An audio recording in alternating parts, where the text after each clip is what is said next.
ఇటీవల దేశంలో వెనుకబడిన ప్రాంతాలుగా 100 జిల్లాల పేర్లను కేంద్రం విడుదల చేసింది.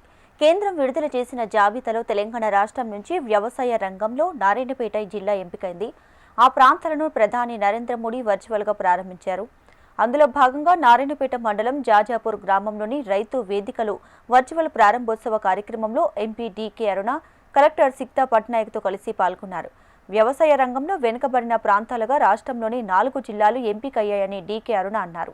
అయితే అందులో నారాయణపేట జిల్లాతో పాటు గద్వాల్, నాగర్ కర్నూల్, జనగామలు ఎంపిక కావడం సంతోషంగా ఉందన్నారు. దీని ద్వారా రాష్ట్రానికి ప్రత్యేకంగా 960 కోట్లు కేటాయించారని తెలిపారు. ఈ పథకం ద్వారా ఆ ప్రాంతాలలో వ్యవసాయ రంగం అభివృద్ధి చెందే దిశగా కృషి చేయాలని, దీనిని రైతులు ఉపయోగించుకోవాలని కోరారు. 960 కోట్లు ప్రతి సంవత్సరం కూడా మన తెలంగాణకి శాంక్షన్ అయ్యాయి. ప్రతి సంవత్సరం 960 కోట్లు ఖర్చు పెడతారు. సో ఈ 960 కోట్లు ప్రతి సంవత్సరం అంటే దాదాపు వచ్చే సంవత్సరం మళ్ళీ ఎంత అనేది అప్పుడు వీళ్ళు చేసినటువంటి ప్రణాళిక పైన దానికి బడ్జెట్ మనకు రిలీజ్ అవుతుంది. ఈ సంవత్సరం 960 క్రోర్స్ ఈ సంవత్సరానికి గవర్నమెంట్ ఆఫ్ ఇండియా కేంద్ర ప్రభుత్వం అనేది మనకు శాంక్షన్ చేసింది.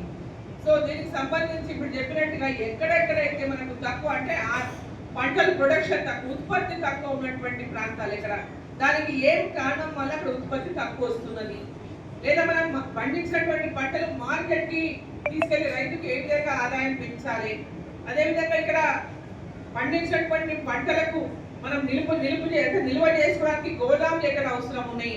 సో వీటన్నిటిపైన కూడా చేపల పెంపకం కానీ, అదేవిధంగా గొర్రెల పెంపకం కానీ, పశు సంపద కానీ, డిఫరెంట్ ఫీల్డ్స్ లో ఎంఎస్ఎంఈ కానీ రకరకాలుగా ఇట్లా ఉన్నటువంటి 18 అంశాల్లో కూడా పూర్తిగా ఈ ప్రాంతానికి మేలు జరిగేటువంటి విధంగా ప్రణాళిక జిల్లా కలెక్టర్ గారు, అదేవిధంగా ఇక్కడ నోడల్ ఆఫీసరే కాకుండా దీనికి ప్రత్యేకంగా కేంద్ర ప్రభుత్వం ఒక ఆఫీసర్ని ఇన్ఛార్జిగా నియమించింది.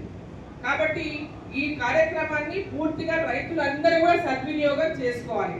ప్రధానమంత్రి నరేంద్ర మోదీ గారు ఏంటంటే రైతుల యొక్క ఆదాయం పెంచడమే లక్ష్యంగా వారు ఏదైతే పనిచేస్తా ఉన్నారో, ఏదైతే రైతుల కోసం వాళ్ళు ఇవాళ అనేక పథకాలను వాళ్ళు తీసుకొస్తున్నారో దాన్ని ఉపయోగించుకోవడం అనేది మన అందరి యొక్క ధర్మం.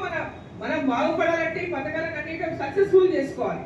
ఇవన్నీ విజయవంతం చేసుకున్నప్పుడే మనం అనుకున్న లక్ష్యం నెరవేరుతుంది.